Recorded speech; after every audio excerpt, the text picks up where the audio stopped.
Welcome to the In Season podcast, rated R for language. None of us are doctors or neurologists. The things you're about to hear are opinions of people living with epilepsy or seizures. These are firsthand experiences. Epilepsy can cause speech problems, and the medications are hard to pronounce. So please bear with me.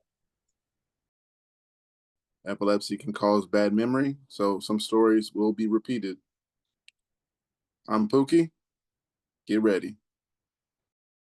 So, you would not like to be recorded. I'm not saying leave, but you're being recorded. So just letting you know. Yeah, there's people saying they're coming and wouldn't like to be recorded and don't come because they wouldn't like to be recorded. This is for the people who don't know anything about epilepsy, for the people out there who do want to help family of theirs and don't know how because they haven't been around people with epilepsy or heard anything about epilepsy. Yeah, I thought it was a good idea. So as long as you guys think it's a good idea, this is being recorded. I'll say again. Yes. All right. I never knew that. We love you, Pookie. And we're still here. It unfortunately to be said now. So yeah, I mean, everyone here understands that. I just wanted to see how uncomfortable everyone is with being recorded, because for what I'm hearing is people are uncomfortable with being recorded. So I'm just throwing it out there, you guys. Let's make them really uncomfortable and dig in our noses and eat the booger. Oh my gosh. I used to do that when I was a kid. I Yeah. made a post that just lets everybody know what a podcast is so they understand. Stick it on people's backpacks that would bully me. I would stick it on their backpacks because they were assholes. So that's what they got, a booger for every bully. Every bully got a booger. There's those with boogers and there's those with spit. Oh my. Pookie, I just want to say, because I did get kind of rude to that person. I did apologize. I didn't even see the message yet. I'm just being told things. It's just so much I gotta go through. So I haven't even seen it yet, but I've heard a lot about what's going on. I got something that says, am I cured? A little over a year ago, I found out I had a brain tumor that was causing nearly daily focal aware seizures, along with 2 grand malls. 9 months ago, I had a craniotomy to remove the tumor, and I'm beyond thankful that it came back as benign. I have started to wean off Vimpat and will likely follow with weaning off my Keppra. My husband and I have been confused on what to say when people ask if I have epilepsy. The tumor was likely the cause of the seizures, and I'm getting rid of what has given me freedom to wean off my medication under the strict supervision of my neurologist. Does this mean if I can completely go off medication and remain seizure-free, that I am no longer epileptic? Time will tell. You're just gonna have epilepsy. I can say you can maybe do something to slow down the seizures, but once I have seizures, I just like, okay, I got to learn how to live with it and not drive and such things like that. So, yeah. Come on, you guys. What do you say to a person going through this? Are they cured? I say no, personally. My neurologist told me that you have to be seizure-free for over a decade before they even think about taking away the diagnosis. And that involves, remember all those tests that you took to be diagnosed? Yeah. Yeah, you're going to be taking them all over again. There's no getting rid of your diagnosis. Once you have it, you're epileptic for life. And no driving. It's just a bad idea. Some of the comments says, not necessarily. It could just mean that they're going to be gone for now, because if the tumor wasn't the cause, then you have to think about it. But if it was the cause, then maybe you would probably need to talk to a neurologist about it. They can give you a better answer than us. I'm glad you're okay, though. Nice. Someone says, holy shit. First of all, shout out. Excited for you. I had TC's brain masses, and well, I just did my second craniotomy because of the masses, AVMs, grew back and brought some aneurysm friends. If my seizures had stopped, I'd have been declared epilepsy free after 1 year off of meds with no seizures. So according to my epileptologist, who's also a professor and scientist, you can be technically cured. It makes me insanely happy to see fellow warrior having such a great process. So there's others who say there is a cure. Personally, that's not how I feel.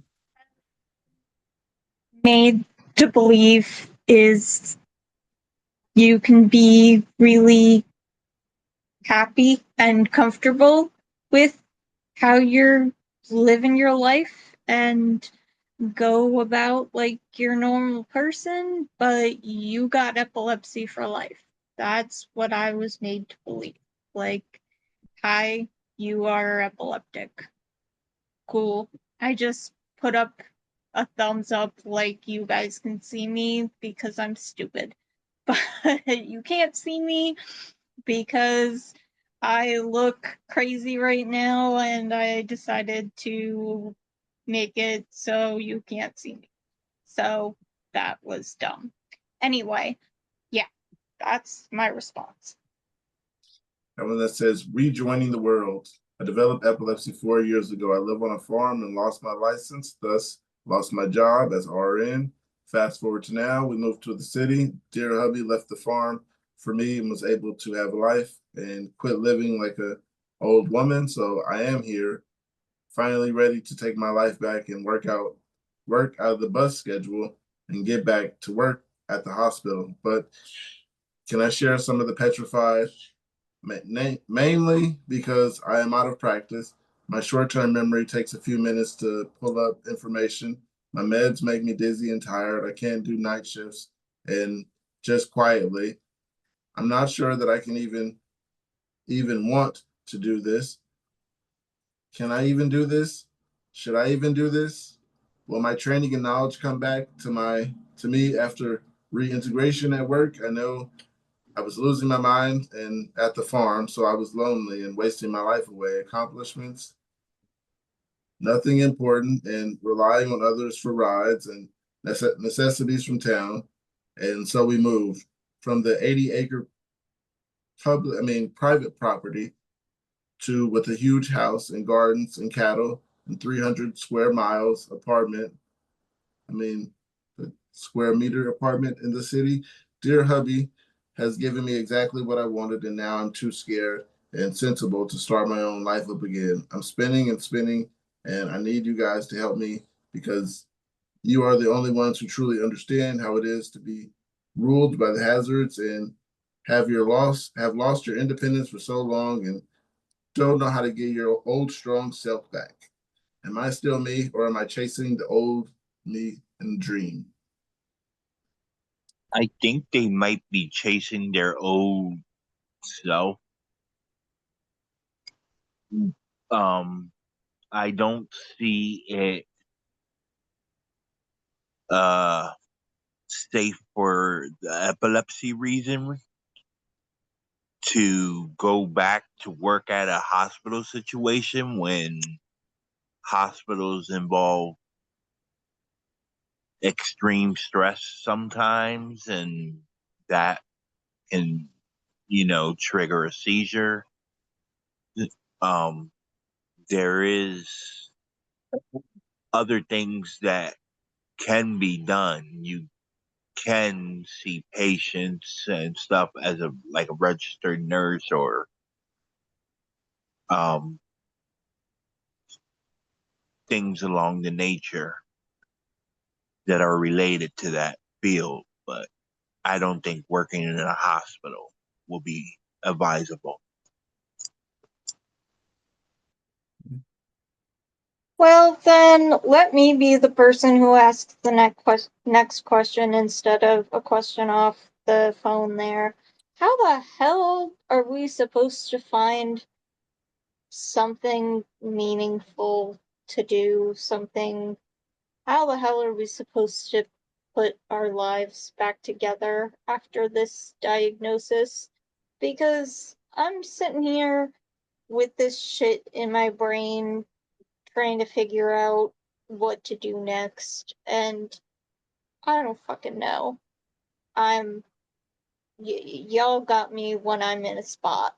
Like, I'm I am afraid that I'm gonna have to stop working soon, and once I do that, then it's what? Then what am I doing all damn day? I'm already not doing very much. Like, I just I what do we do?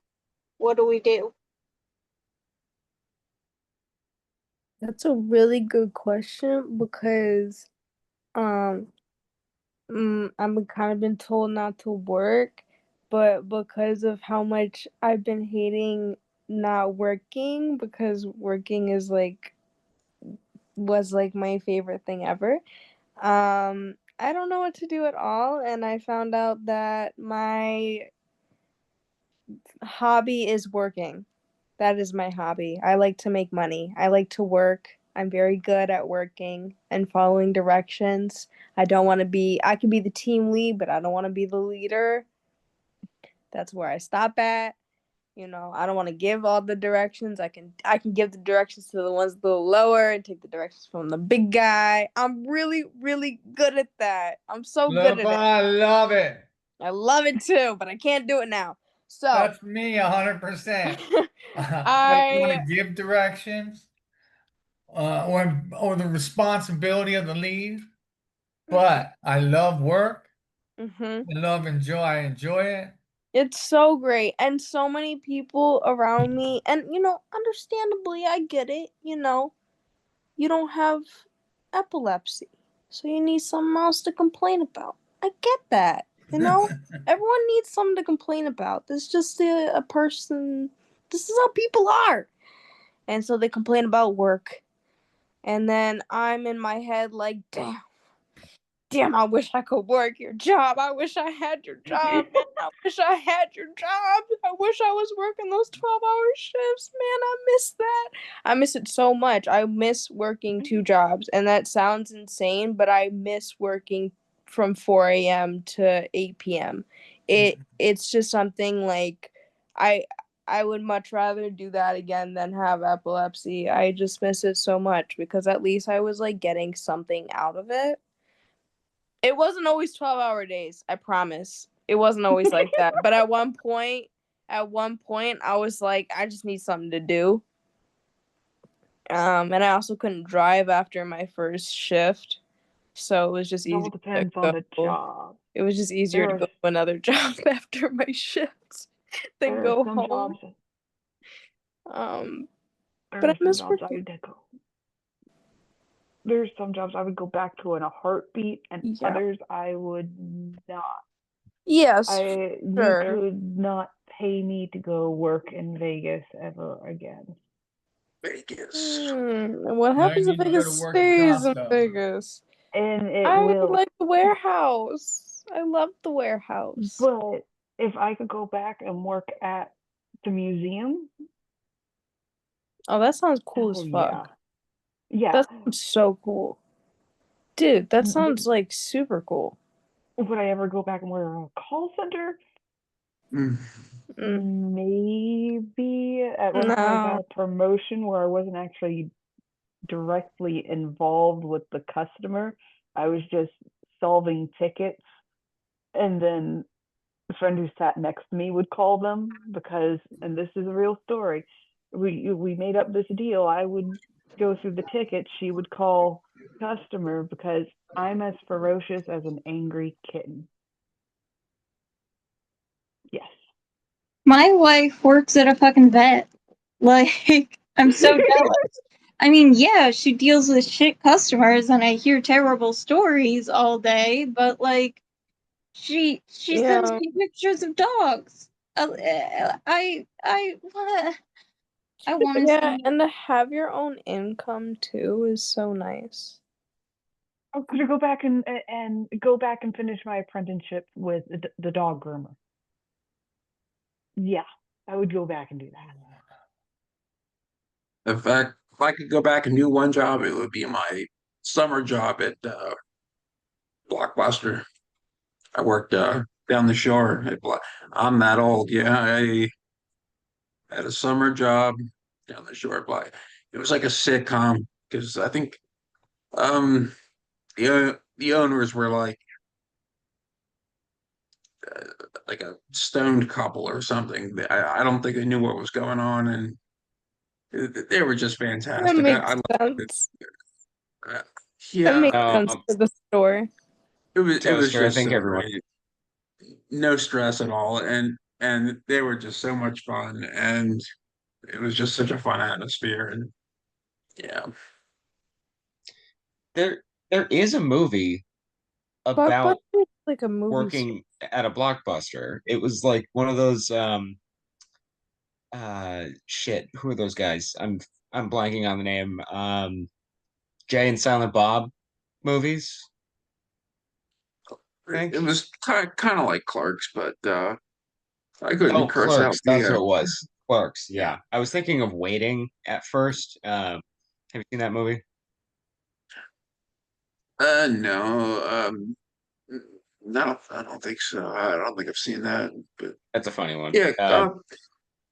it just had a great atmosphere, and Clerks, yeah, it's a great movie.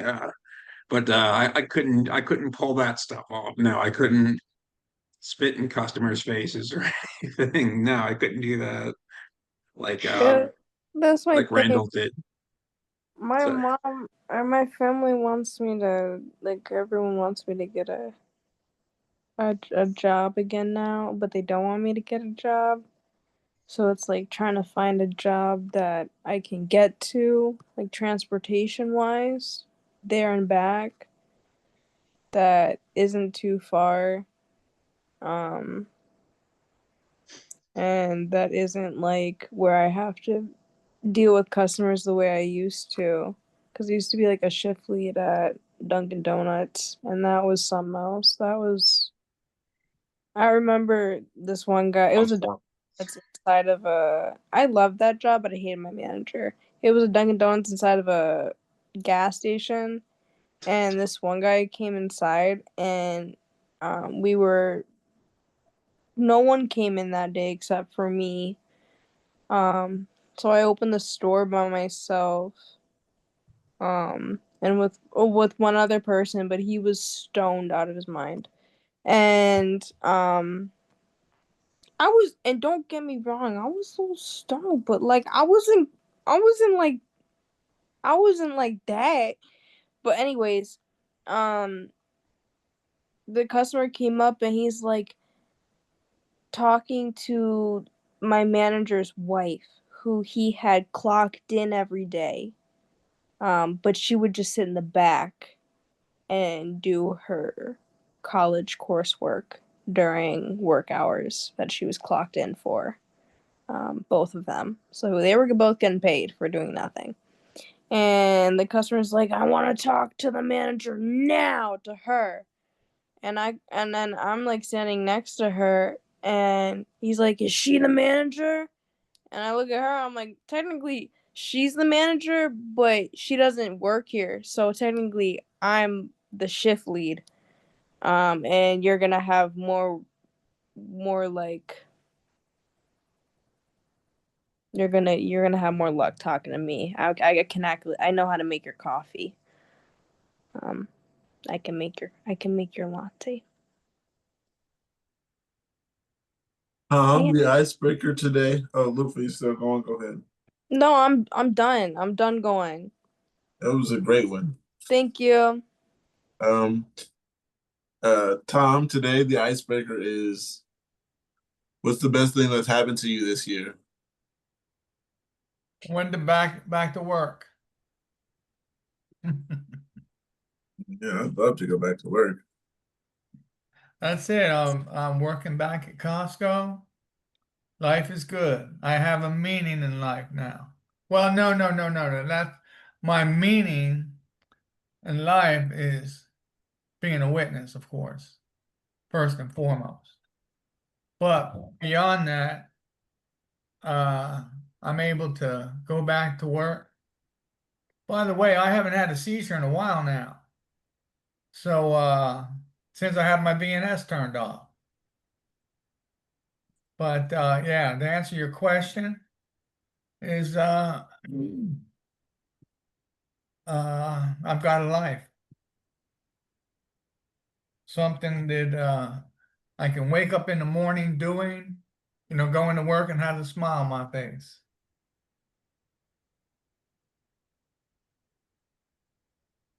Yeah, My not everyone. epilepsy isn't holding me back. Yeah, Is can't let that it hold you good? back. Does that work for you? Yeah, you can't let epilepsy hold you back, or else you might be in someone's comments having a rant. Anyhow, says I'm I am done still, ranting. huh? I'm done ranting. Not everyone is like us. I'm done with all that. Life is good.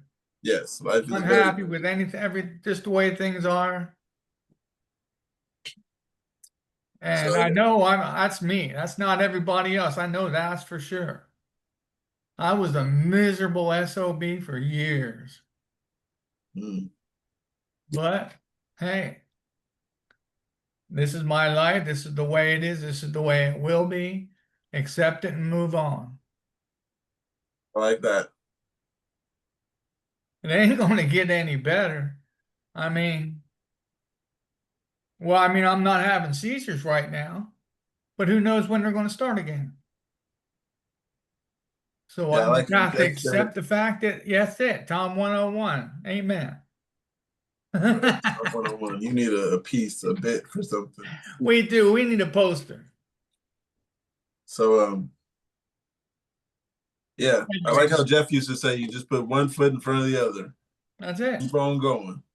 Look at the mountain. Now, how's that go?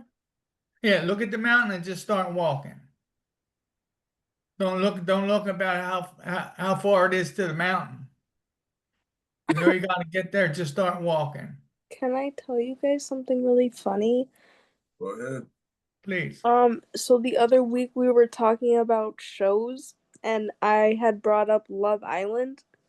Um, and my mom, I always say I'm gonna end up watching it, but I just end up watching it through my mom. So she watches it and then she just reports back to me on what happened, where I just come in for like the juicy bits.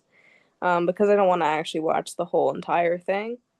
Um, and there was this one part where this girl is a mom, and these are like people in their 20s, mid 20s, and she's like, I'm a mom. And he's like, a mom? Mamacita? And she's like, yeah, I'm a mom. He's like in real life? Like to a dog? And she's like, no, like to a baby. Or she's like, no, like I have a girl, I have a daughter. And he's like a baby, like a real child. And it was hilarious. It was just so funny because it's like this young guy and this young woman on a reality TV show, and he's asking her if she's a mommy in real life. And it was just really funny. So that's the report back on Love Island. I'm definitely going to have to ask for updates now every time I'm on because it only takes me like 5 minutes to get into a TV show, any TV show, and then If you I'm just look set. up I'm a mom Love Island scene and watch it, it's totally worth your time. I could never get into that show. I mean, I'm not a big like fan of those shows anyway, but because of the announcer for the commercials, Love Island only on Peacock. I can't Mhm. I can't deal with it, and it annoys me so much. Yeah, But yeah, the only one of those types of shows I can watch is the Pillow Talk 90 Day Fiance episodes. Yeah, those are the only ones I can watch because it's hilarious. that's fair. That's fair. Yeah, no, these guys are just like they're like kind of like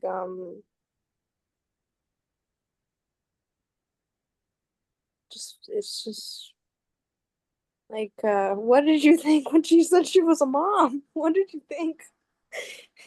Like why was I don't know, his reaction was just so like he's just like a little it was like a little kid. I was like, "Oh no."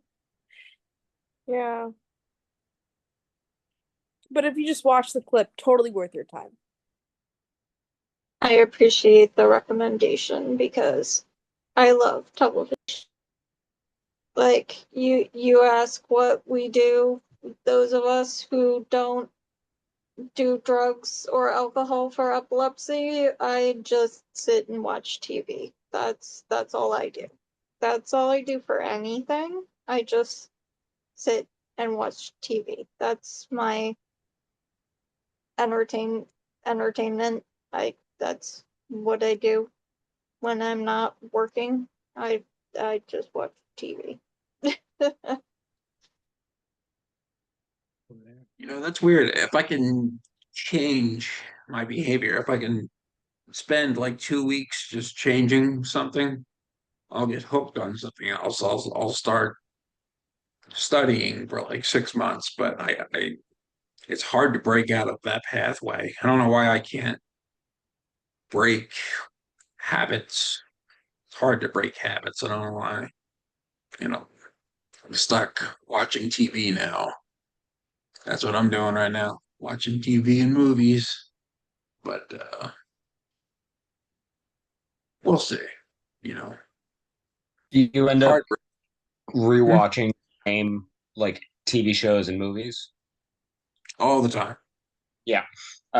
So that's definitely probably like a memory thing, but also I've read that that's it's what is it? No, not is it ADHD? I think it's also an ADHD thing, where it's that your brain finds like the repetitiveness of knowing what's going to happen soothing. Hyper focus. So it stops you from like overthinking. It really becomes like a calming experience because you know what's going to happen. Yeah, it was something I read and I was like, oh, that's why I watch the same shows over and over and over and over and over. Do Yeah. y'all have the thing where you just don't remember what's gonna happen? Called Like epilepsy and anti-seizure medication. that's what I was gonna say. Is that a It thing helps. that we have because of what we have? Because I can't I can watch the same thing over and over and Over and over over like again. it's brand new because I can't remember jack shit. Yeah, I do that all the time. When I there's do another that all the season that time. My comes wife out, gets so upset with me. I when like there's another to season that remembering- comes out of a show, I watch the last season again so I can remember before I start. So yeah, you're not the only one. Watch a season, turn around and watch it over again. I usually I watch watch a the movie same for the like first time 10 times. I watch like Yeah. the same YouTube channels and they kind of post like it kind of gets repetitive what they post. Right now it's Fright Factory and it's called Distressing Things from the Internet. But it's really like cool. It's like not distressing to me. kind of use rewatching shows as a little bit of like a brain game, because I like to, as I'm watching shows, my girlfriend hates it when she's here, so I don't do it when she's here. But when I'm alone watching TV and it's a show I've seen before, I try to do all the lines from every character in the voices. So Yeah. it helps my memory, but also like sort of like helps my cognitive because I'm like trying to Mom focus on, does okay, that. how do I do I this accent in this I do cadence? that too. My mom Yeah. does that. It drives me nuts. I can't do it when my girlfriend's Uh, here. She will That's literally just stare at me and pause. Drive me like insane. Pookie said, I watched the same thing for the first time over and over and over. And it's the opposite for my wife. She'll watch the same thing over and over and over, but she remembers. So she has everything memorized. Meanwhile, I'm like, oh my God, what's gonna happen? And it's just like ridiculous.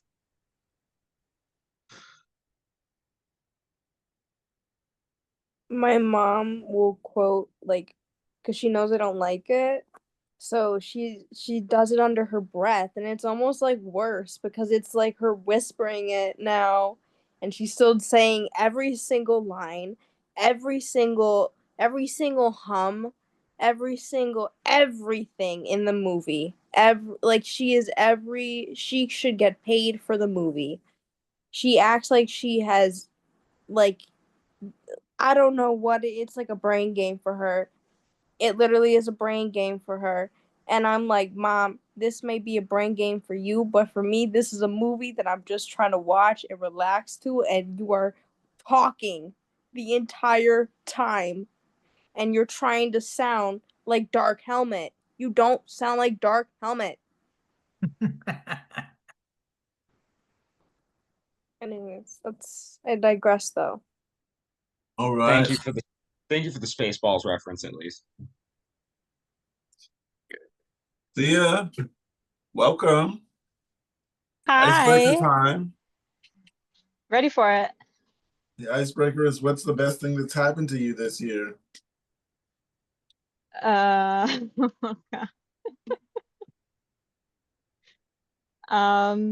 it be what are the worst things that have happened to me this year? I'm trying to help people think about the good things in life. No, I understand. Let's see. Well, I could say one thing. Moving to a new area was nice. It was different. It was a much needed change. Needed from, living in the city for so long. It was rough over there. So, that's definitely been a nice change for us.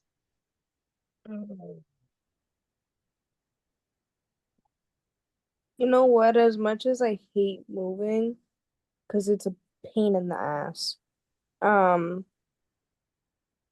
it never gets easier. Um, it was also nice to get out of the area that I was in as well and get to a new. I mean, this isn't really a new environment. And my grandma died here, so, but it's like a new time. It feels new. I Yeah. mean, yeah. Whoa. Like I used to Rearrange live the room. here. I used to live here when I was younger and I hated it here. But moving back, it was like it had a different feel to it. Yeah. I rearranged the room, made it more me. So, you know, you Hey, can that's always rearrange good. the house, make it more you. And we are thinking about moving again, so that's something. I'm sure my mom is too. My mom introduced me to Home Goods. It's related to Marshalls. They already have Halloween decorations out. And TJ Maxx. Oh, really? Oh, okay. I don't know any of this. I just go into the stores with her. Yeah, so does But Rob. Those are but they those are they have all basically the same company. Yeah. Also, I will say I still shop there, but I take it with a grain of salt because they're owned by a horrible corporation. they have some pretty cute dog toys.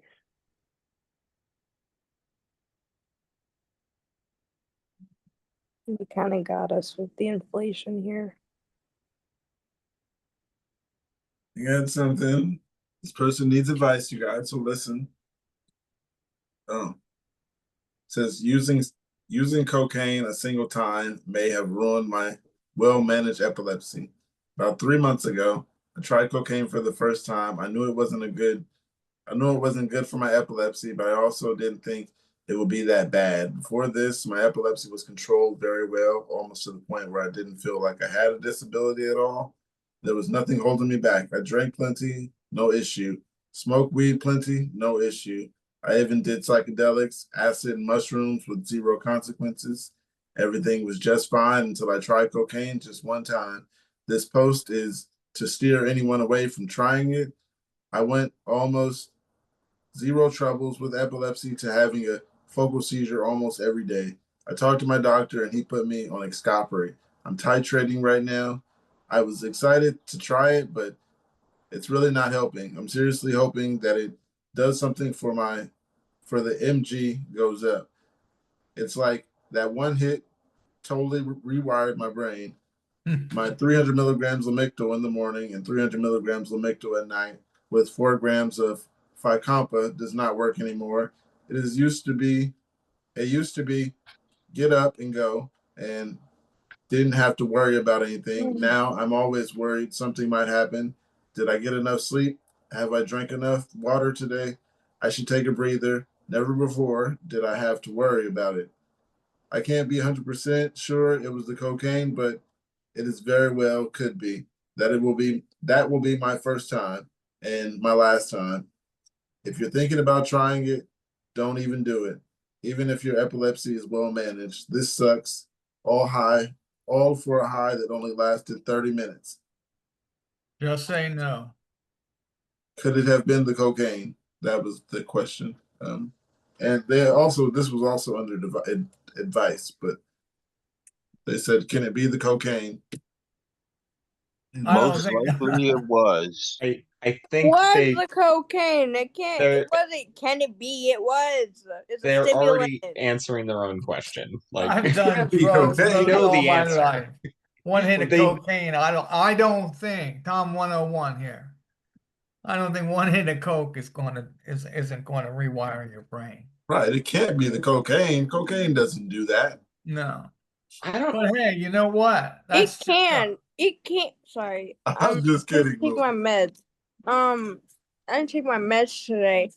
Wait. Hold on. Let me take my meds. I'm sorry. All I can do is say I hope I don't sound whiny, but that sounds like the shit that I'm already dealing with, and I've never done coke. So whatever, dude. It can cause long-term use of it. Cocaine probably gonna rewire the brain, but it could have caused a seizure because when I would do cocaine,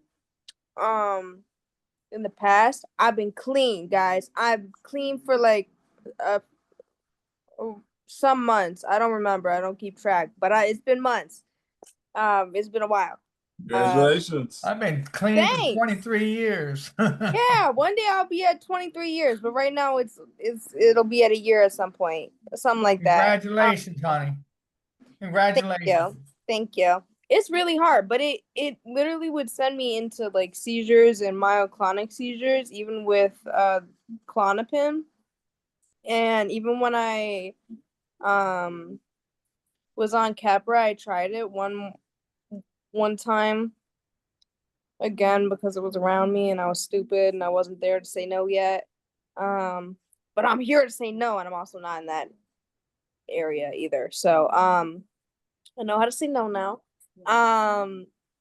But it would cause me to have seizures. It would literally send me into full-blown tonic-clonic seizures because cocaine, even without epilepsy, will do that. It can do that, especially with long-term use. Now, I had long-term use, so it was kind of frying me apart, especially with epilepsy. But if you're epileptic, you are more susceptible to having a seizure with cocaine than someone who is not epileptic, who is already susceptible to having a seizure with cocaine. Thank you. It is a little odd that it's been like long. Well, I don't know. We're only getting their side of the story. Like they're saying it was only one bump of cocaine, but like it could have been like, more than that. We don't know. Also, Well, it could have been laced with something. Yeah, I was about to say that too. what is it? Oh shit. Fentanyl. Fentanyl. There's in a lot of stuff, and that's not good. So there There's there also are other random synthetic things in there that aren't fentanyl, that are just random synthetic things that are made in different countries and whatnot. And it also, you can say you just did a bump, but a bump is different to everybody. So like a bump to me was probably a pile to someone else. So you have to take what they say when they say bump with a grain of salt, because you truly don't know how much they did. Um, they could have been doing like lines and lines, because lines and lines to me was a bump. if Um, they had specified it was like a key bump, then it's like, okay, yeah, that's small. yeah. Understand. No, I think they're This is weird. I think they're trying to downplay it maybe a little bit, so they But don't. also we need to factor in the other things that could have been in it. Reading about it, even if it was just a small bump, there is concerns about interferences with AEDs. And like Lufa said, it does severely lower the brain's threshold. Mhm. So even normal people, people without pre-existing conditions like epilepsy, they can have seizures with even the smallest amount. And it is a direct toxic effect with the balance of neurotransmitters. So It could very much even, be the yeah, I think it definitely was in this case. If I did a bump of cocaine right now, I'd probably have a seizure. Yeah. I could This is have why done they always bags and bags back in the day, but as I've gotten older, my threshold has lowered, and the cocaine would not help with that at all.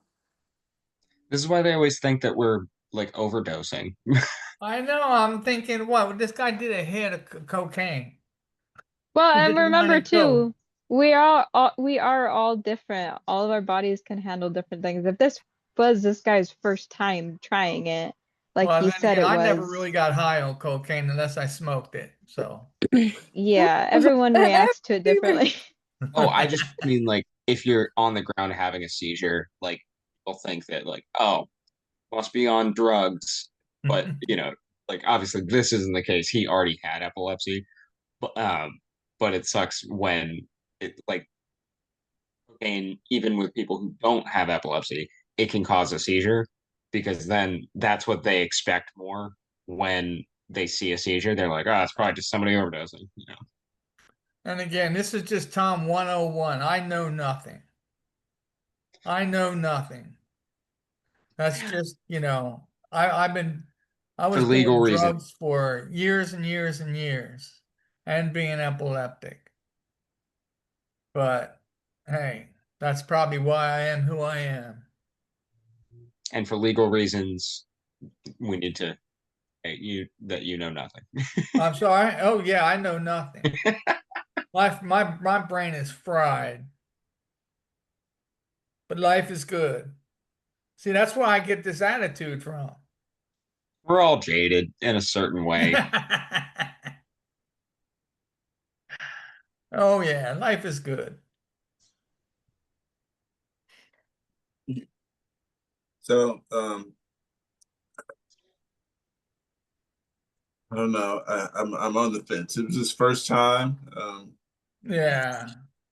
Could it just be because it's his first time? Um, who am I to say how much is good for one person? Um, So they were, if I'm still coming in at the same conversation, I don't it, suggest it. I'll say that. No, I don't well, know. yeah, that too. But it sounds like they No. were trying to post this As you as a sit there getting precautionary stoned. thing. Well, there has Not been an you. No, I'm uptick talking in the about amount Pokey of over there. people posting asking about, can I try this? Can I try that? And a lot of younger people are being diagnosed, and they're, asking questions about if their party lifestyle is going to affect them. And basically just think about it like this: an upper is not good for your brain because it's going to speed things up and it's going to make things very unbalanced. It's not safe to use, It's especially when they're already telling us we can't drink coffee. So yeah, it's like I drink so much coffee. it's yeah, hard. Every body it's is so the different. Well, and neurologist told me, like, he was like, I'm not really happy with you being on Concerta. He's not happy at all that I'm on Concerta, and that's a prescribed stimulant at the adult starting dose, and he's not happy I'm on it. So if you were to go to your neurologist and say, dude, I just did like a bump, dude, it was only just like a bump of cocaine, he's gonna be like, what? Like, why would you do that? Don't do that. Don't do that. That's a stimulant. That's an upper that affects your heart. That affects your brain. It affects everything. It can also make your nose collapse if you're not smoking it. You don't want a hole in What your happened to nose. my brother? Yeah, you don't want a Don't hole. Not want to fun. shoot it either. do any of you ever get or feel like you're gonna have a seizure? Not when you're overstimulated, when you're understimulated. So like sometimes I'll just be like sort of staring at the TV, like not like just not even really paying attention, and just feel like, or like if It, I'm I think that's a waiting, vocal, right? Uh-huh. but it it, happens when like I've got nothing going on. So like I'll start to like walk around and like, Yeah, wake myself back up. But it happens when I get understimulated as well. So for me, it goes like both ways sometimes. yeah, that would still be like a focal. I Well, mean, yeah, no, I yeah, know. Yeah, it's I'm just saying you were saying, watch out for uppers, but sometimes you gotta watch out for downers too. So I Oh mean, no, there's I meant uppers as in like substances. Um Beth.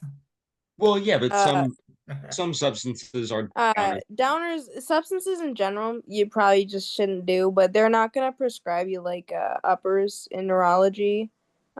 Really, that's not a very common thing.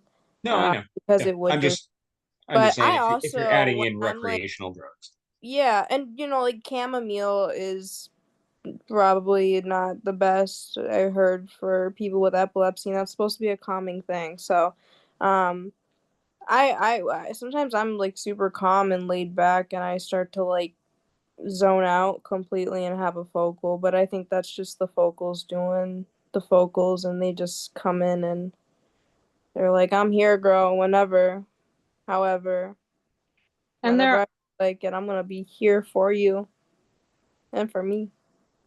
there are types of people too, like myself, who can't for some reason feel the effects of an upper and the way that an upper is supposed to be, and then feels the effects of downers like an upper. So kind of opposite effects between the two. Um, so yeah, I mean the brain is just very individualized. There's some people will be able to handle it and some people won't.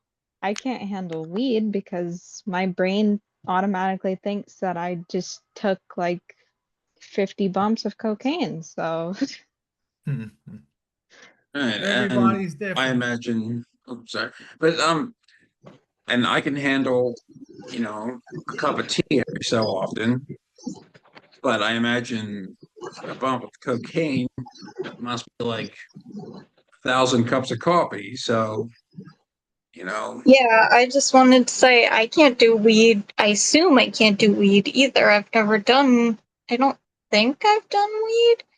I just know I say Fact I that don't think the fact that because you said you haven't done weed means you probably haven't done weed.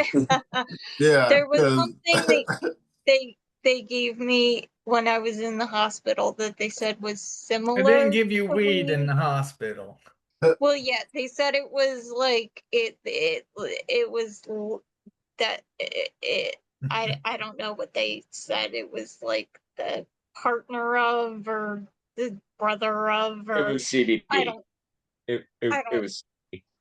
were you okay. on the Well, pod? Were you on the pod? Were you doing the pod? I don't fucking know. All I know is that it was wild. I was not. I did not Oh my do God. well. So I assume that I would not do well on weed. That is what I am saying. Also, I'm a goober, so So there's Honey, that. you're good. Don't worry about it. It's all good. yeah, when you said on weed, it makes it sound like certain other drugs. So you smoke weed. You'd be like, I can't smoke weed, but I can't be on You weed. can Makes it snort weed sound if you like want. Gotcha. I see that now. I don't. That was why I laughed when I was like, "No, you haven't." Yeah. because You're so adorable. you can be Yeah. on THC or on CBD, but I see that, but Or you yeah. could be eating gummies. Gotcha. Don't Yeah. worry, we all I thought it was funny. We all thought it was funny. yeah, no. I Okay. can't. I assume that I can't. So Well, that's good. That's good. That's good. Don't feel pressured into doing it. right. So The gateway Brandon, drug. The gateway drug. yeah. Some people say that it's a gateway Uh-oh, you're drug. bringing Dare into it. Be strong. You know your body. Yeah. Anyhow, Brandon, when you said the non-stimulated seizures, it made me think of one where it wasn't exactly a seizure, but I had the seizure, like you said, seizure vibes, but I was laying down, so I wasn't stimulated. And I didn't understand, like, why am I having a focal or whatever hell's going on? Why is this going on? I'm not doing anything. So I've done that with no stimulation. TV off, just laying in the room. I've got nauseous just laying down doing nothing. Yeah, it definitely can happen. That's why I was like, you got to also see the up and the down, where sometimes you can have a seizure on either end. So Yeah, not for so everybody. It's not going to happen for everybody, but for those of us that it will happen to, it's like gotta watch out. Gotta watch out. Hey, I Keep just your brain a love the little bit smell of occupied. bud. Huh? I love the smell of bud. I don't have to get high. I get high just smelling good bud. I can smell it a block away. so for when I am nauseous, I just get on weed. So So yeah, I got do you something do to, weed? yeah, No, I he got gets something here. on weed. I get I'm on about to do some. I'm about to do some okay, weed. my job is about grammar, so that's embarrassing. I was just nervous. It's not Oh embarrassing. no, Not Miss Richardson, embarrassing. it's really No, funny Please, now, not please. to you, where to me. Well, yeah, no, it's way funnier, like because it was just said so innocently, and like we're literally just one big family here. We're gonna Yes, honey, we're and all having a It's good time. Don't adorable. worry about it. don't Yeah, we worry. all use the It's all word fun. seizury. We use the word seizury when Brandon's not here. Well, I started that. Spastic. I started that one.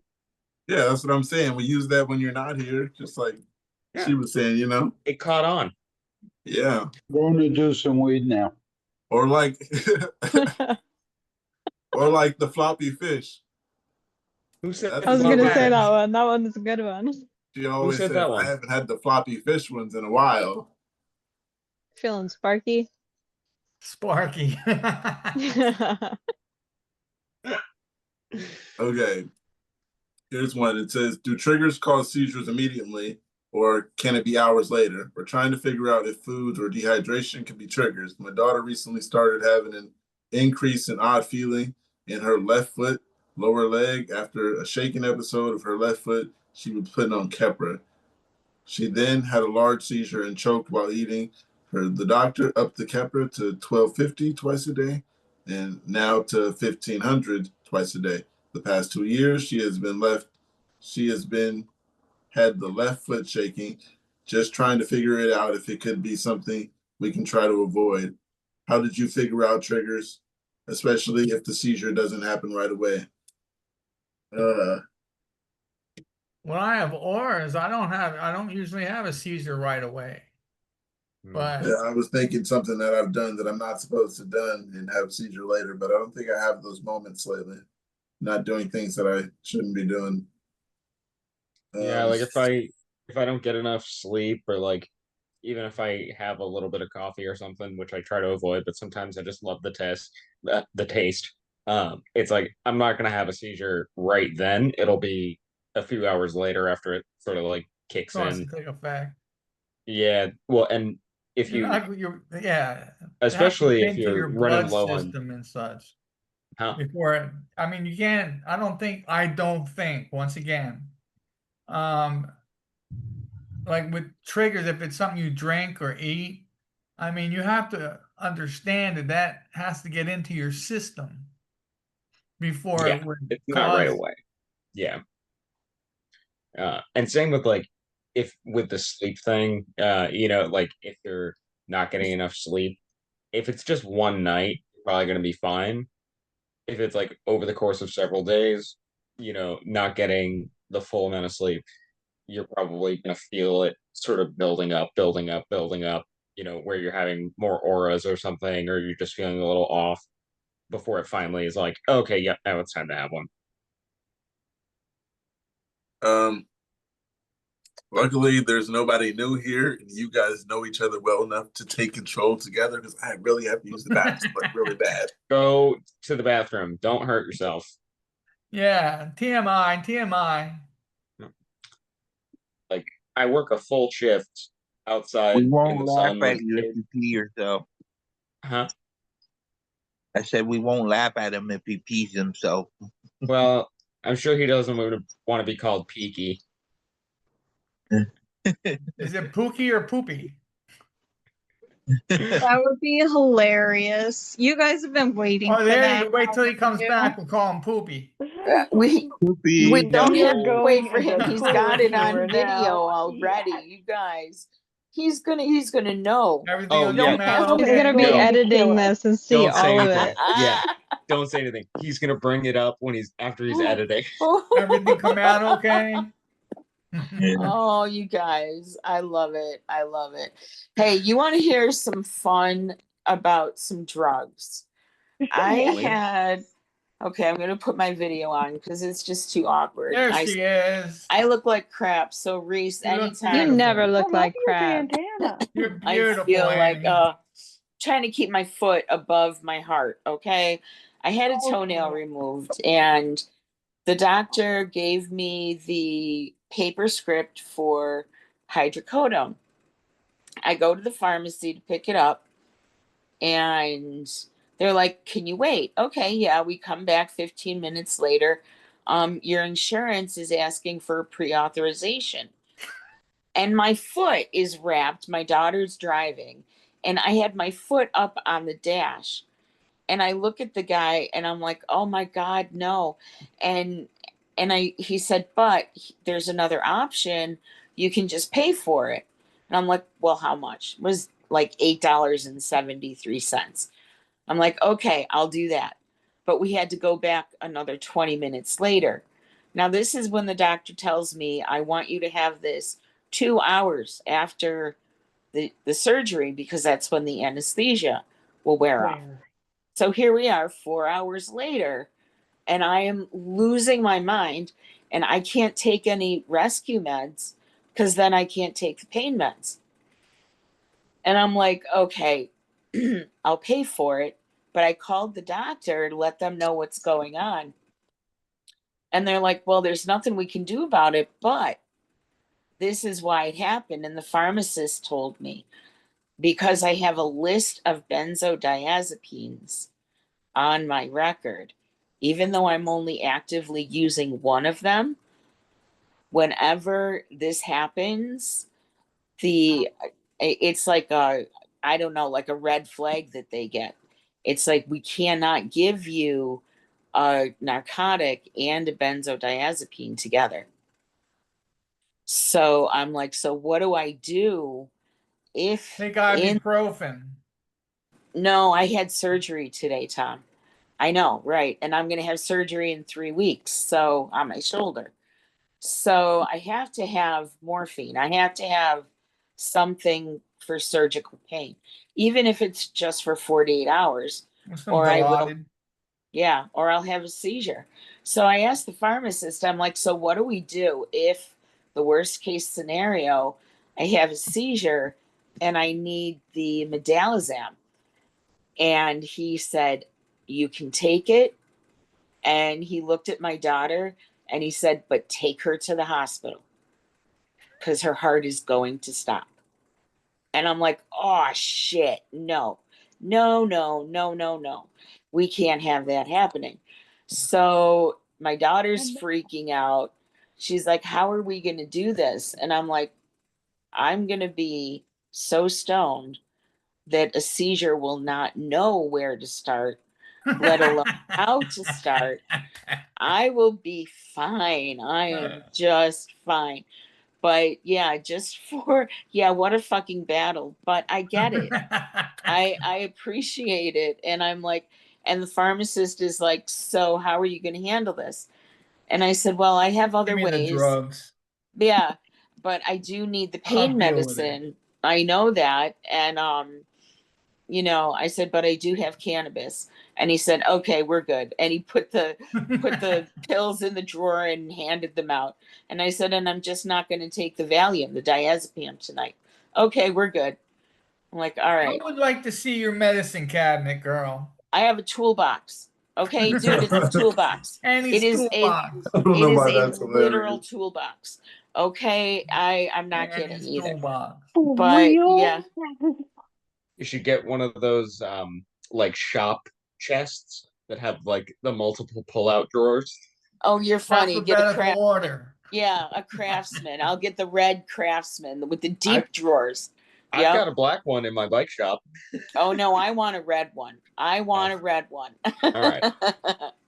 But yeah, no, I thought, wow, what's going on? And he said, yeah. He said, I can see that you've had these, but you know, and I asked him right out, I said, do I have to worry about the Xcopri? And he's like, no, no, no. It's the benzodiazepines. I just need to know what you're taking, how you're taking it, and you know what to do if. Because I'm like, I don't need my heart stopping today. So I'm just going to go home and get stoned. I'm good. I'm good. I'm just going to take 4 or 5 of these codeines and call it and drink a couple beers and we'll call it good. I'm so sorry to hear what you're dealing with. This sounds. I can't even imagine, but you're a star. Oh, Truly. thank Annie you. is a star, and they can't keep her down. Well, and And- you know, it's because I'm having my soldier, yes, my warrior surgery. I am having my shoulder surgery next month. And this gave me a heads up. It's like, okay, now I know what to tell the surgeon and say, wait a minute, you know, we may need to get a pre-authorization for the post-op medication because it's not going to be hydrocodone.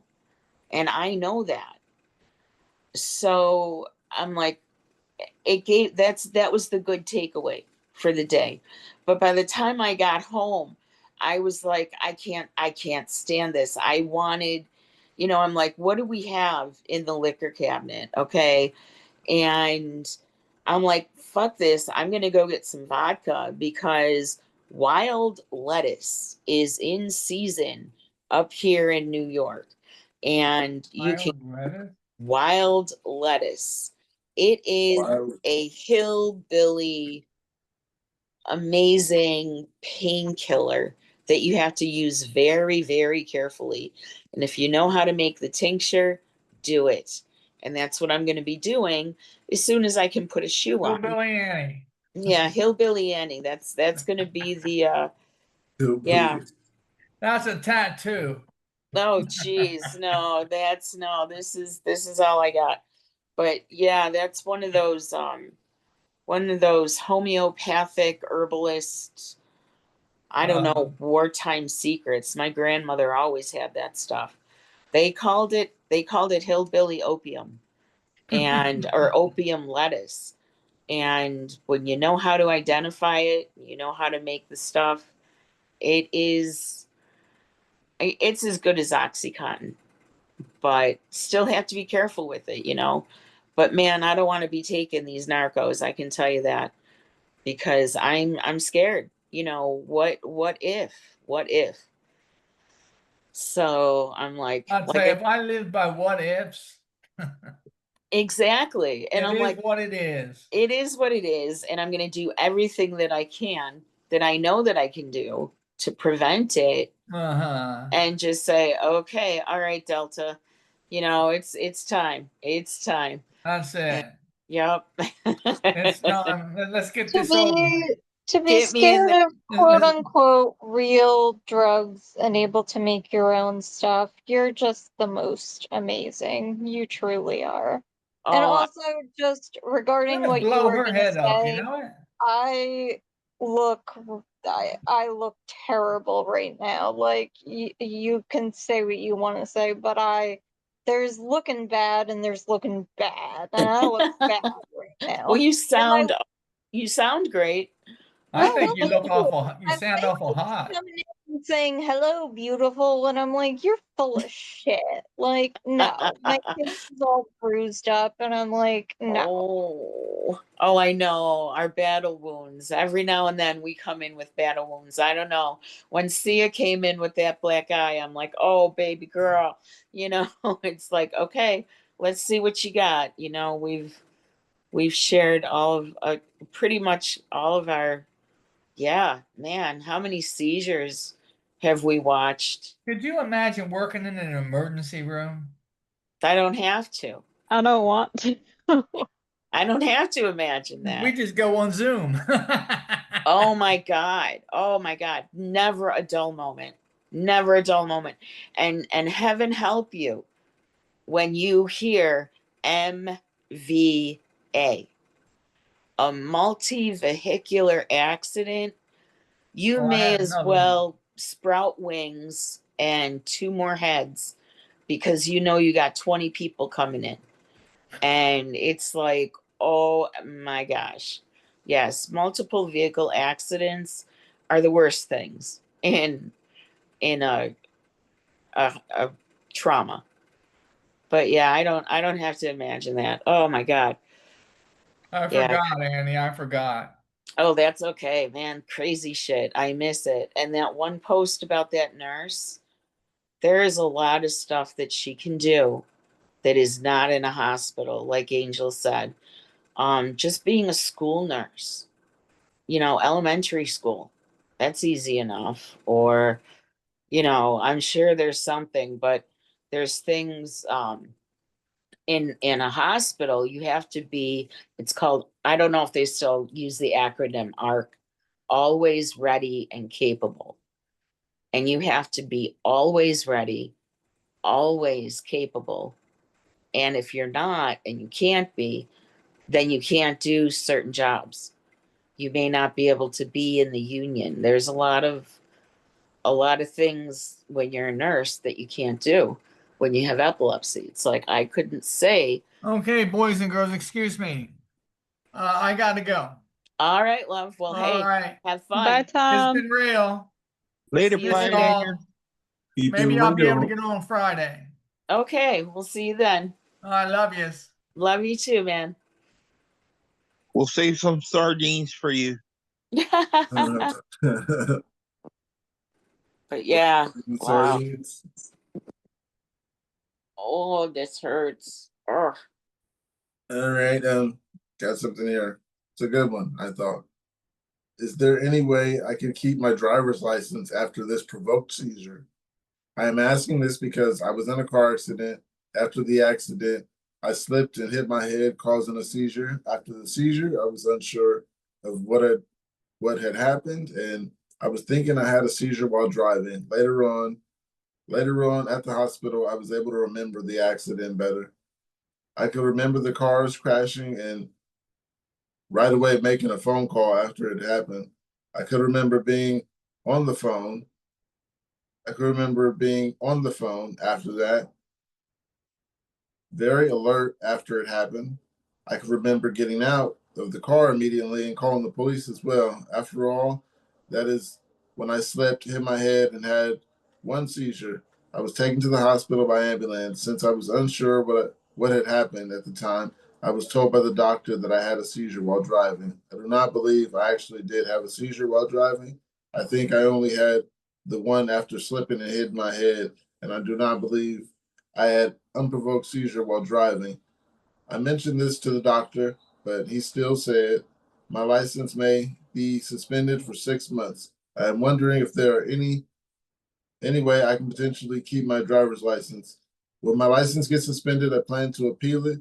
I have an appointment coming up with my family doctor who is aware that this situation and knows I would like to note to help get my driver's license back. I was thinking I could maybe make a note from the family doctor stating that I only had one provoked seizure after slipping and hitting my head and no seizure before the accident. What would be some good things to include in my appeal license getting suspended? What would be some helpful things to ask my family doctor to include in the note to help get my license back? Also, I live in Canada.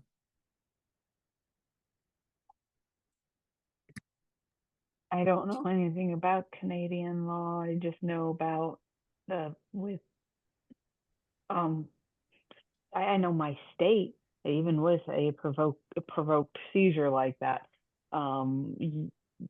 you're it's strange. The very first seizure you have, they will take away your license for a little bit, and then it gets longer, and then basically it's up to that you can't have a seizure for 2 years. So it all depends on how long he's been having seizures. If that makes any sense. Yeah, because I read online that it was 6 months for California, but my doctor told me 2 years. And yeah, so I won't be I'm driving sure 6 years seizure free. I mean, 2 years seizure free. I don't think I can do it. I'm aiming for it, but yeah. How did they crash the car? Huh? How'd they crash the car? Having They a honestly, I don't think they seizure. knew. I think they said they just remember the seizure from hitting the head, not the other So one. they didn't give us a reason why they crashed the car. And they're trying to give us a reason why they. I need to know why they crashed the car. And then I should know if you should have your driver's license or not. I think if you That's had it. a seizure crashing the car, it should tell you you should not want to drive again. But that's Yeah. me. I Some can't people do. put other people's lives on, on my hand. And I think everyone should think like that, but I know everyone doesn't. I'm I'm with Angel in that, like, you know that you had a seizure, you should hold off on driving.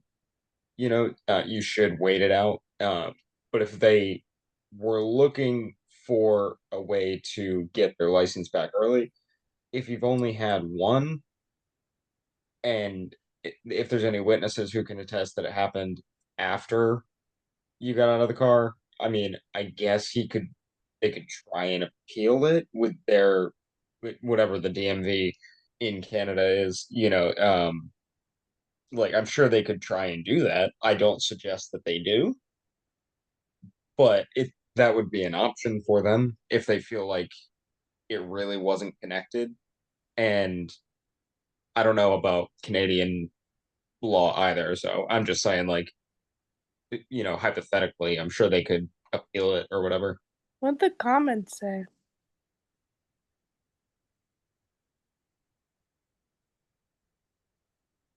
The comment to this post I had, Yeah, what did the comments say?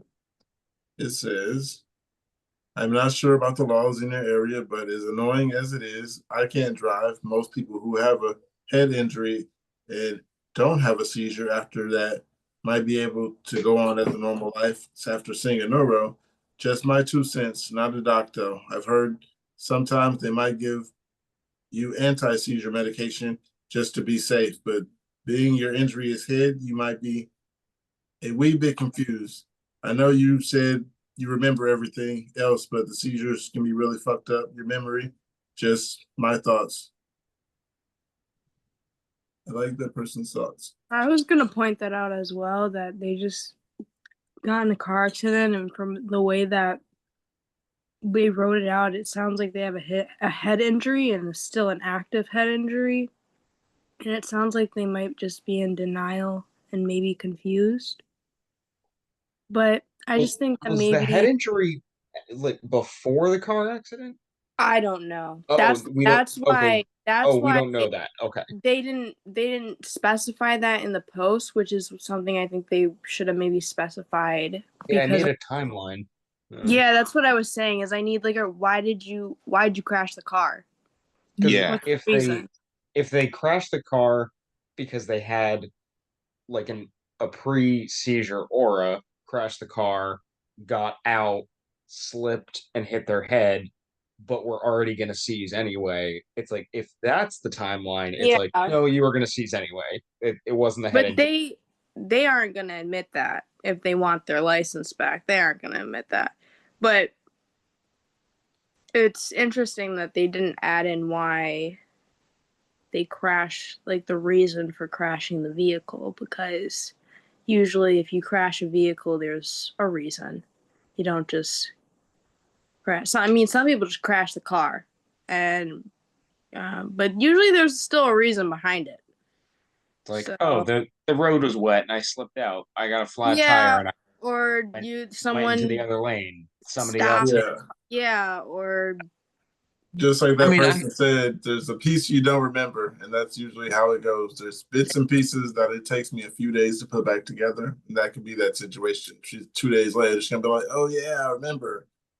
It was well, icy out, and I slid into them or something." if they don't remember how they crashed the car, then I think That maybe is suspect. not It's just we need more info, like before we But can really like weigh in on this, I guess.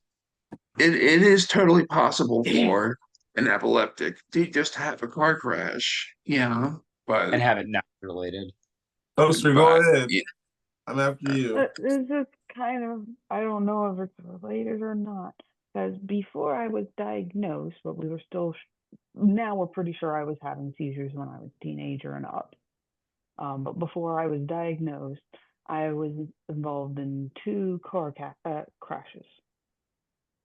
One of them fatal. One of them,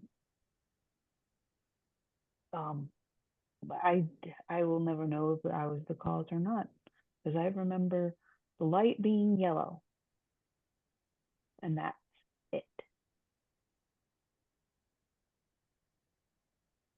Supposedly, he was turning while I was going straight, both of us trying to beat the yellow light.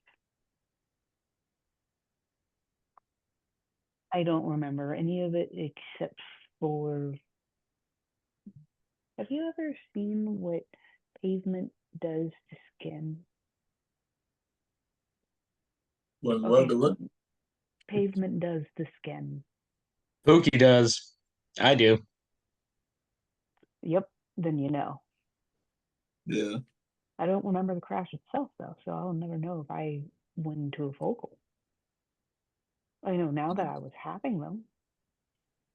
I hear that a lot of people don't remember like prior things to a traumatic event That's a shock. surrounding it. Yeah, usually so Oh no, I remember the yellow light. but you're saying that you don't remember like the crash itself, like it actively happening. And that's a really common thing because that's a traumatic thing that you could have possibly been awake for and experienced, but your brain is actively blocking that out because it was a traumatic experience, which is why you only remember it before and after. It doesn't remember during. Oh, that makes sense. I remember Okay. one where I can remember up to 3 seconds before, and I can remember after the collision. I remember sitting at the red light. I remember the light turning green. I don't remember hitting the wall, which was like 20 feet ahead. So But when I hit the wall, the airbag hit me, and then I woke up. I came to, I had the seizure, and then I pulled over and I parked, and then I had another seizure. But the airbag brought me back, so I wasn't gone for that long. Yeah. Yeah, a lot of time it's just like the brain protecting itself from the trauma of the event surrounding it, because that is a very traumatic event, especially the aftermath of it and finding out the details of it also adds on to the emotional trauma of it, and that transfers into physical pain. Whether people believe that or not, it's true. So that trauma can transfer into like your brain is protecting itself by blocking out, um, picking out that memory specifically and making sure you don't remember it so that you don't have panic attacks or that you don't freak out every time you're on the road, maybe. So it's doing that to protect you and to protect itself and to try and heal itself from the event. And it happens a lot with SA survivors. A lot of Yes. times they don't remember during the event. They I remember before and after. no. Well, yes and no. Well, yeah, some It instances yes depends. and It some depends on instances no. everybody. It depends on everybody. and it's even a little bit of both. Yeah. Same with Okay. childhood. You know, So, Yeah. sorry. some people remember, some people block out. I have a example that might be similar to that. That's nowhere near the essay thing, but um, I have an incident that I'm not sure was a seizure when I broke my foot. Um, I'm still not sure to this day whether it was a seizure or not. It was maybe about 7 years ago. Um, yeah. I wear flip-flops everywhere. Still do to this day.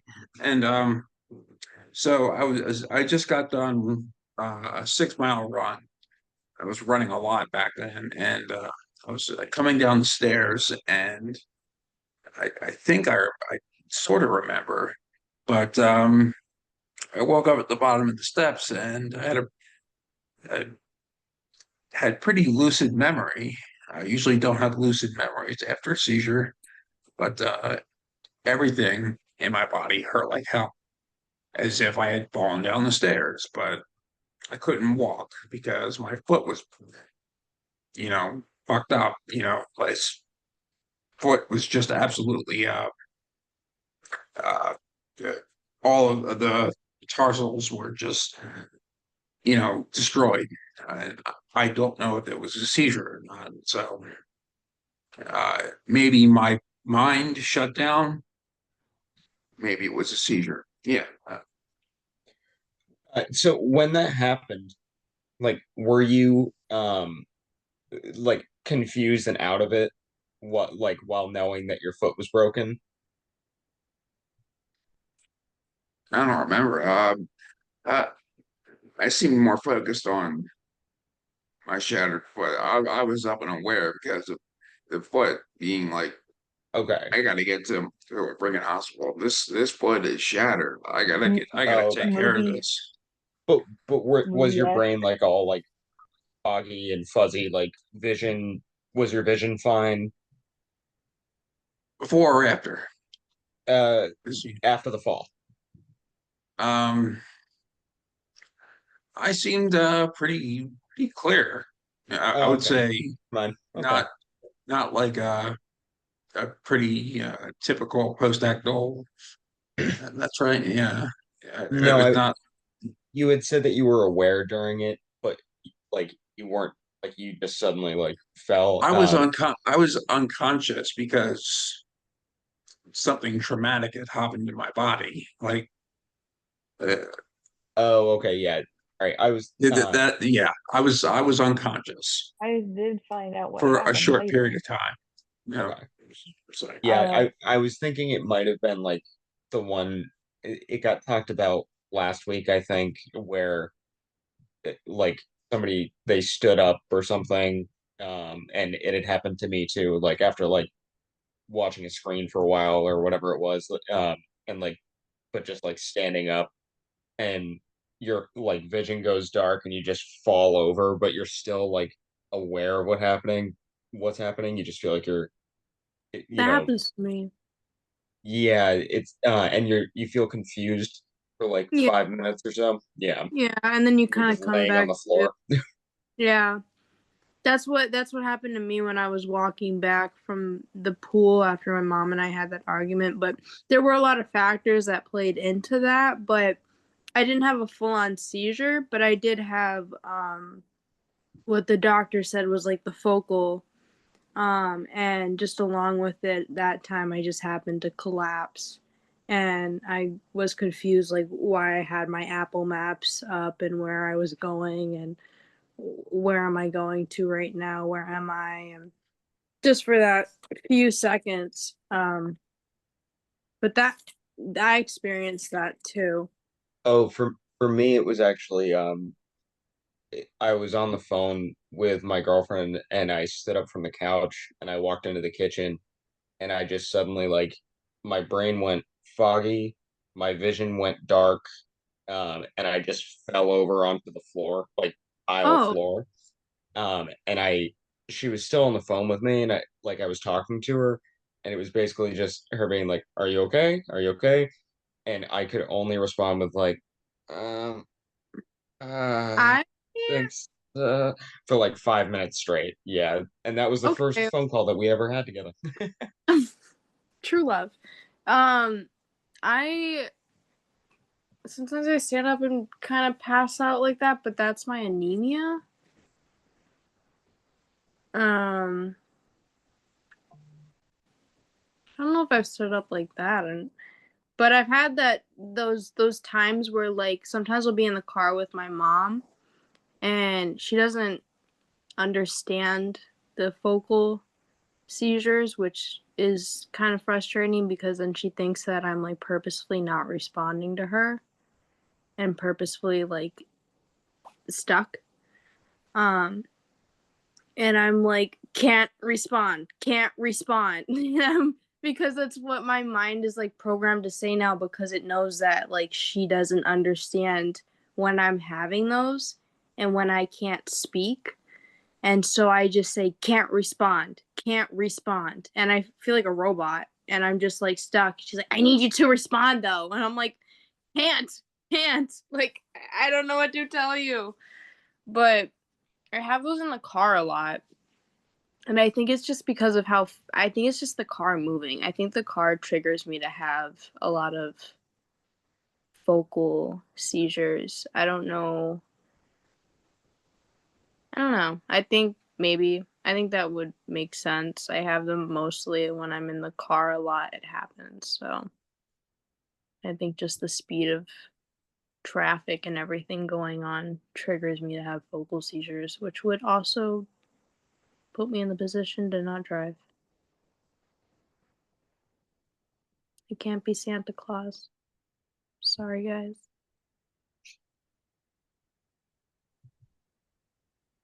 Hopefully you are loved. Hopefully Santa will bring me gifts this year. Yeah, hopefully. Make sure that when you write your letter, you put every other word in all caps. Make sure that he knows you're serious. Yeah. Yeah. Pookie knows what I'm talking I'll about. even add an emoji. I'll even draw in an emoji there. Like I will take one of his reindeers. Just make sure, you're using the correct words. Use a legal dictionary if you want to be sure. Oh, I'm going full Santa's like legal team on him. I've got the elf legal team. I'm sorry, this whole thing is me making inside jokes. Got elf. I'm gonna leave Santa a note. It's Continue. gonna say, I "Don't Narcan me." love this. Ho ho ho. Oh. Yeah. Epilepsy elves. Elves. Okay. Epileptic elves. Alphaleptic? Epileptic. Epileptic on the shelf. Epileptic. I'm going to shelf lock. Shelf lick. So you got something here. It says, I might be onto the cause of my seizures, and it might be malpractice. I do have traumatic brain injury. I'm just looking for someone to kind of help me navigate this issue. Really, does it really apply? Can someone guide me to the right resources so I can? So I was prescribed a medication called pantoprazole, or Protonix for my stomach problems, stomach ulcers. It seemed to suck like magnesium and potassium out of my blood. My blood test came back extremely low. It also notes that these drugs do have these side effects on people. All the EEGs came back normal. It was also noted in my records that I had sustained an acute kidney injury. Meanwhile, I see that you're not supposed to be put on this drug long term for the exact reason. What's a major warning on the side of Protonix, bottle? Warning, may cause acute kidney injury. Also have a family history of lupus, which will put me in a higher risk, which I told them. Meanwhile, even I have been hospitalized 5 times since January for low magnesium, potassium levels. They still have me on this medication. They have said my low levels of magnesium and potassium have been the cause of my seizures. What can I do here? That sounds like they're just giving you stuff you're not supposed to take, and you know it. I'm really big on if you don't feel comfortable on a medication, you feel like it's going to interact not well with your body, and it already has those. Thank you. And it already has those you already have those pre-existing things. Like for me, it's tardive dyskinesia. Even though I was prescribed a medication that is pretty hard to get, and if I didn't have insurance, it'd be $4,000. It had the side effect of tardive dyskinesia, and I told my doctor I wasn't comfortable taking it because I'm susceptible to it. I don't want it. Usually people that have tardive dyskinesia have gosh, I always forget the name of it, and I always know the name of it when I need to know the name, and I never know the name when I do need to know the name. Are you searching for a medication or the name of a No, it's condition? like it's a condition. It's a Oh. Parkinson's disease. Okay.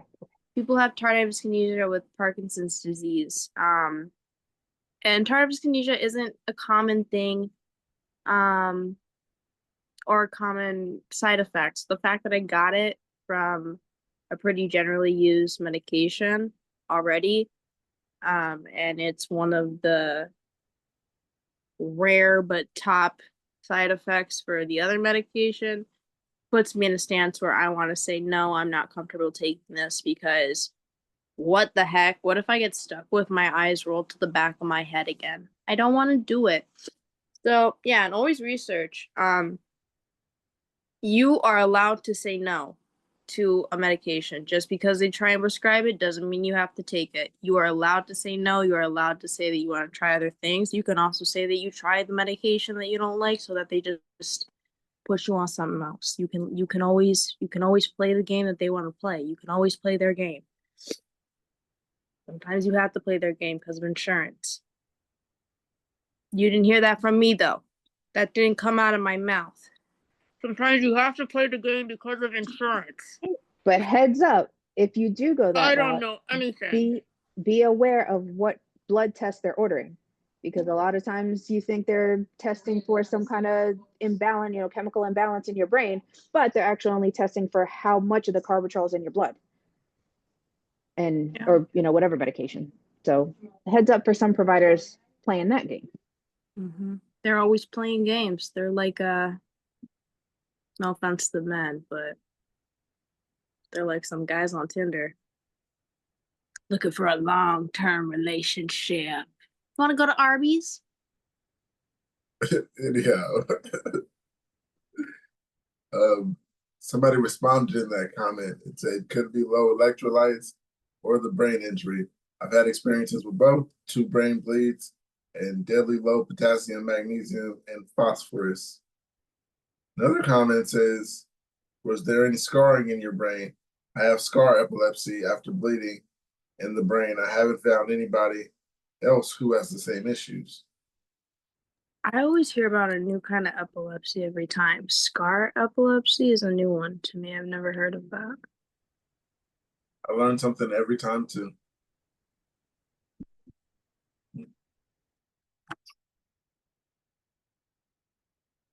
It's great, right? Another question. Do smells trigger you? I'm trying to convince my father the smell of chicken noodle soup triggers my headaches, nausea, and slight seizure symptoms. But he keeps getting mad, calling me nuts, and I'm getting mad because he's convinced the only food I can eat is chicken for some absolutely knuckleheaded reason. I know smells trigger seizures. I'd like to thread a fool of people telling me that he's wrong or that I'm wrong. I have heard of that, people triggered by smells, but I didn't exactly get their story. It was just in comments somewhere. Why is the dad only feeding them chicken? They didn't put that in there. Sounds he obviously isn't very vegetarian, I guess. I don't know why he's only feeding them chicken. Yeah. Probably just canned chicken noodle soup because Dad needs to learn how to cook. Well, Toaster has her hand up. yeah, sorry. Sorry, I don't We know can't. why it's putting up red flags Yeah. to me. But yes, scent allergies are a thing. My ex did have a scent allergy. He played it up so fucking bad. It wasn't even funny. But he passed it on to my daughter, or my oldest stepdaughter. And she can deal with natural scents just fine, even some fabricated scents. It's only some scents that trigger the reaction. I'm just. And it messes with her asthma. But I've never heard it about it messing. I mean, I also have heard of it messing with people's eczema. Or migraines. Yeah, migraine. Certain smells cause me to have migraines. Like hard-boiled eggs. Can migraines cause seizures? That I do not know. I think it can add to stress. I think a migraine might cause a seizure. It. My migraines have added on to it. I get a migraine after a seizure for sure. I'm just still really interested in the chicken. I can't answer to this guy's chicken quandary. I don't know why. Chicken really got me in a chokehold here. I'm gonna be thinking about that for a while. Chicken because it sounds like the guy doesn't know either. He said he was like, my dad thinks I can only eat chicken for some odd reason. Okay, that's a whole nother subject. They got to discuss that. That's gonna be floating around my mind for a while. Maybe they're related I'm a to the Jewish mom. I'm a Colonel. Jewish mom. Give me a moment. The Colonel. Chicken soup is definitely good for when you are sick. And some Jewish mothers will go overboard no matter when you're not feeling good, even if it's not, physically. Interesting. Chicken noodle matzo ball soup. I didn't know that. It solves everything. Yeah. I hate chicken noodle soup. Oh, I love matzo ball. I hate and that's chicken. with chicken. So yeah, I don't like chicken. I don't like the. I don't know. Chicken noodle soup skews me out. Freaks me out. Well, it's with chicken broth, but I don't like the matzo chicken ball. broth. The broth skews me out too. Those little bubbles inside of it that you Or see when that it turns into separated. jelly at the bottom. Yes. Yeah. Oh my god. Oh, dude. I The have never homemade thought stuff, about that the really homemade stuff. My grandma would make. She would make really good homemade gravy with her chicken, and I loved her chicken. But when it would, leftovers came, when the leftovers came and you looked at the chicken with the gravy, you're like, what in the world is this? Is this how it looks inside It's me? chicken gelatin. It's disgusting. It's nasty. It's wrong. It's so wrong. You can only eat it the night of, and I just don't like the taste of chicken noodle soup, but that's a personal preference. You Chicken don't jelly. like chicken noodle soup, you said? No. I also don't like peanut butter and jelly sandwiches. Wait, what? Yeah, I Oh, she know. I'm doesn't like sorry. Why? either. I gotta know. I don't know The textures don't. Well, first of all, I don't like bread. I don't love bread. It freaks me out. My mouth is not salivated enough to absorb the bread. Okay. So I just feel like the sponginess. It's all texture for me. I do have autism, if we couldn't tell. So then the jelly, and then you mix the jelly with the peanut butter, and I don't like jelly to begin with, and I don't like peanut butter to begin with. Is it So because you're it putting like gets stuck on your mouth? Yes, and you're putting every single item that I don't like the taste of or the texture of in one sandwich, and I don't like sandwiches. I like BLTs.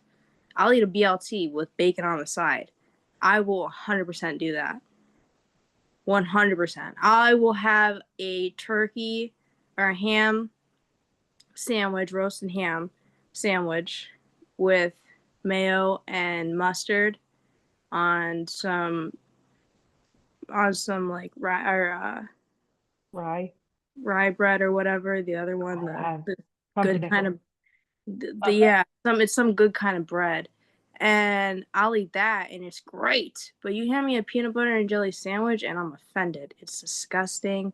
It's wrong, and it made my mom's life a living hell when I was in school because she never knew what to give me for lunch. Because when she asked me what I wanted for lunch, I said I wanted steak and a hamburger, or I wanted fries, or I wanted something from Cheesecake Factory. Because my grandma would cook for us every night and she made bougie ass meals. So I expected that from my mom, who was living in poverty with me. I was expecting that for my lunch at school. I was expecting her to bring me some steak. And I didn't get that. I had to eat the school lunch. It was gross. Or I got some like bitch ass lunch that I'd come home with. She'd be like, Olivia, you just wasted the meal. And I'm like, I didn't even want this shit. But if she didn't send me to school with it, they would call her and be like, she ain't got no food here. And my mom would be like, it's because she won't eat the food there. And so, yeah, I was a pain in the ass, but I'm not a big lunch person. I'll eat whenever I eat. I don't really do timed meals. So you're a snacker. Yeah. I just had some spicy chicken fingers with 11 grams of protein in it. Look at me. And my grandpa gave me some really good orange melon. Delicious, super sweet, perfect, super juicy. It's great. And it wasn't a peanut butter and jelly sandwich. So we got Twisted here. The icebreaker for you, since you just got here, was what's the best thing to happen to you this year? The best happened I'm sorry, I'm glitching. I can hear you perfectly and see you. No, I'm mentally glitching. Oh. Because I just fell and I, for the life of me, couldn't get up. I'm sorry to hear that. You all right? Yes. Sure? Yes, I'm here. Glad you're here. I hate when people keep asking me, "Are you sure?" I was waiting for you to say that. Like, I can take, "Are you okay?" But then the sures and sures, I was hoping you pointed it out, but okay. I'm glad you're here. But yeah, Yes, what's me the too. best thing that happened to you this year? The best thing that happened to me this year was meeting you guys. Nice. We're glad to meet you too. Right. Glad you're here. You're not the only one who gave that as an answer. And you have Oh, great hair. You still have wonderful hair. oh, thank you. You too. So the first thing I got since you've been here would be, anyone have an eye issue? My left eye suddenly slouched and then moved to a slit. I then struggled to read, see much of anything. For context, I'm working to get off Aptium, as my sodium levels have been going down despite our attempts to do otherwise. I am down to 600 from 800 milligrams. Next week, I go down from 400 milligrams for 2 weeks. I don't have any eye issues. I do. My right eye specifically, which is on the same side as my head pain and right side TLE. And it gets super swollen, uh, leaks out clear fluid, sometimes blood, and then also gets bloodshot. And I had a subconjunctival hemorrhage after a few TCs. What's that? A sub It's something. subconjunctival. It's basically like a blown, I think it's a blown blood vessel or something like that. It can happen like due to trauma and strain. So I just had like a massive blood spot in my eye. Sorry to hear that. I think that's the one you showed us before, right? Yeah, I sent you guys a picture of when it first started and it just kept getting bigger and now it's finally gone. Did it come as it came as like a spot at first? Yeah, it first started out pretty small. And I've been keeping a close eye Close eye on my eye. But you get what I mean. But yeah, I've been keeping a close monitoring eye on my eye. Keeping a close eye on my eye and taking lots of pictures. And so I noticed the next day that it was like a weird little red spot that was kind of wonky, and I was like, what the hell? And so I kept watching it over a few days and it got bigger and bigger, and then I finally went to an ophthalmologist and he told me, yeah, that was a subconjunctival hemorrhage, and it's when there's bleeding on your eye due to a blown blood vessel, and he said my eye was perfectly fine. He like checked it out and everything. My pressure was fine, everything. Your eye's bleeding, but it's perfectly fine. Yeah, I know. But he was like, well, the Deal. blood could be coming in from your brain. And I was like, so I have a brain bleed? He was like, well, that's something you have to talk to your neuro about. Still no answers on that. So I don't know. But my eye, for some reason, I'm still not sure why, is connected to everything else. So Well, I don't know if you were here for it, but I forgot her name, but her username is Grand Comp. She sent, I don't remember if you were here for it or not. She sent me 2 links related to like optometrist and neurologist. Like they're like, I guess like there's supposed to be a eye doctor that's a neurologist as well. So I could really, yeah, I can send you those links. That I think one of them is just like an article and the other one's like a TikTok about it. So I can send you those yeah, please do. in the message, because I was asking her about, because my right eye is always not always, but it's usually my right eye just has a lot of pain, and I always like just chalk it up to my migraines. Because I feel like usually my migraines begin like right here. Mhm. But my eye usually starts to hurt like in the corner. And That's then where like, mine usually starts too. yeah, it starts to hurt in the corner, and then it works its way out to the rest of the eye and down like my cheekbone, kind of. Does it twitch? Does that make does it twitch? My eye does.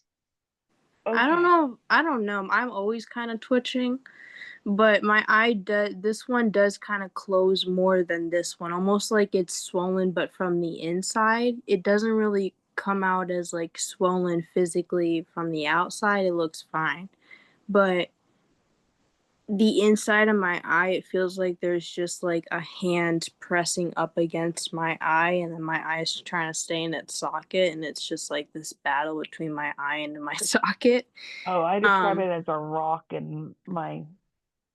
Yeah, I don't know. It feels like I don't know. It just feels like there's a lot of pressure, and I can feel it like all here, and it spirals down, and it's especially really heavy in like this Do you ever area. get black spots? Like black Yeah, that's what I yeah. was also gonna say is like the top of my eye, like the top portion of my eye kind of almost feels like a whole blind spot. So like my right eye has progressively been getting, in my opinion, blinder.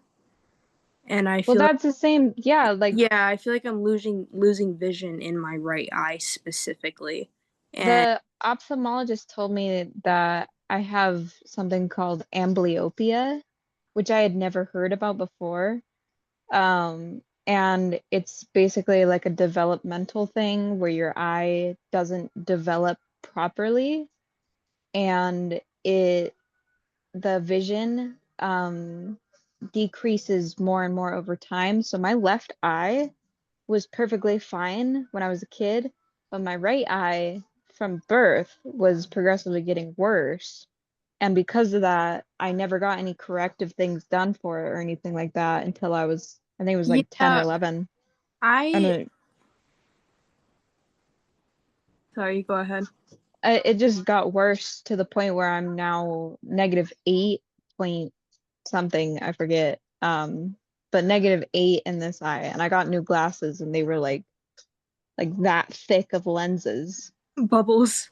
Yeah, basically the bottle cap. Yeah, when I was a kid, they gave me like contacts or glasses, but I always hated the feeling of them, so I never wore them. But I always had the problem of my right eye was always worse than my left, so it wasn't like an equal amount. It was whatever they called it some at the time that I had, and they were like, so my right eye was significantly worse than my left, where my left was like perfectly fine. My right eye was like just downgrading. Um, and I went to the eye doctor like recently, with the regular eye doctor for like a checkup, and he like wrote me a script for contacts, but I never went. Well, technically, it's not me that never went to get it. My mom is the one that drives, so I don't know why she says that I never went to get it because I can't drive. So, um, technically, we didn't get it. Um, I'm all for getting it, but unfortunately, I think that I'm gonna have to wait a while until I can do anything about my eye. But Try looking online, because that's how I'm getting mine. They sent me a first pair and they sucked. I had a seizure after wearing them because it made me feel horrible. But if I'm gonna get another pair, I'm doing it through, I forget who, somebody. But there's options for like contacts and glasses, I think, online. You could try doing it that way instead of yeah, having to go in. I'll probably try something like I can still get the. I'm sure that the thing. I'm also sending you the Oh, thank you. things right now. I'm sure that I can still order it because it's still, I'm sure, the same script or whatever. But eventually I'm gonna have to get like my eye looked at because I feel like the pressure of it is not like I don't know. There's like a significant like blind spot in my eye, or it's just like right kind of here, and I also said that my eyes, like the whites of my eyes, are like bluish gray. That's how mine are. Yeah, and then the ring around my eye is also like gray, around like the iris color part of my eyes. Wait, Like you guys whole, have like, gray eyes too? Well, my eyes are like a greenish.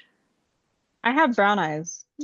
I think mine are, I was about to say, yeah, mine wait. are like hazily green, but there's like a significant kind of like just gray ring around my eye, and then the whites in my eyes are like tinted grayish blue, whereas a normal person's eyes would be just kind of like a milky white. Mine are like a grayish blue, so they kind of look like a steel blue. I mean, that's kind of cool, but Are you up on also a that does racket? sound like a little bit like a cataract, maybe. I don't know. My grandma always said that my eyes looked cool though. Yeah, I mean, it sounds cool.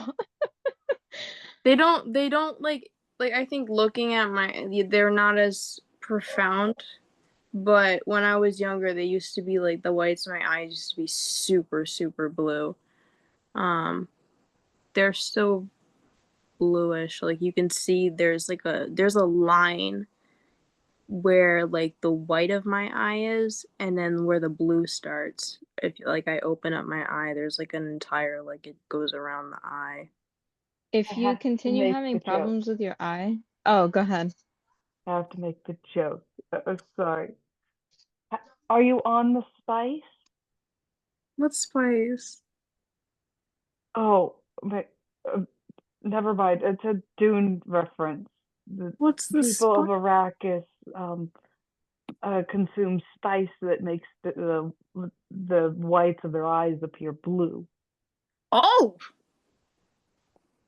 I'm not on the spice, unfortunately, but the spice sounds cool. I kind of want to be one of the Dune people now. Dune me up.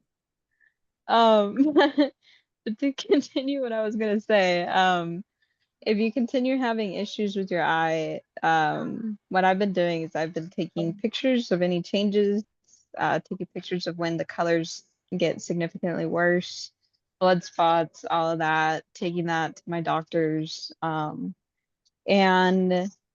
ask about amblyopia. I'll send you the name of it because it's kind of hard to spell, but I wrote it it could down. be possible I that. put it down in my notes app and I looked it up already. I got it. Oh, okay, good. I got it Good. copy pasted. Don't worry. No worries. I got But yeah, you. I mean, it's a weird thing. I've never heard about it before. I've been to plenty of eye doctors before, and he was the only one that found it. So it was always attributed to ocular migraines, and then the migraines went away when I got on medication. So weird stuff. All right. Got something here. Somebody needs advice, you guys. Please take your medication as prescribed or whatever works for you. We're not doctors.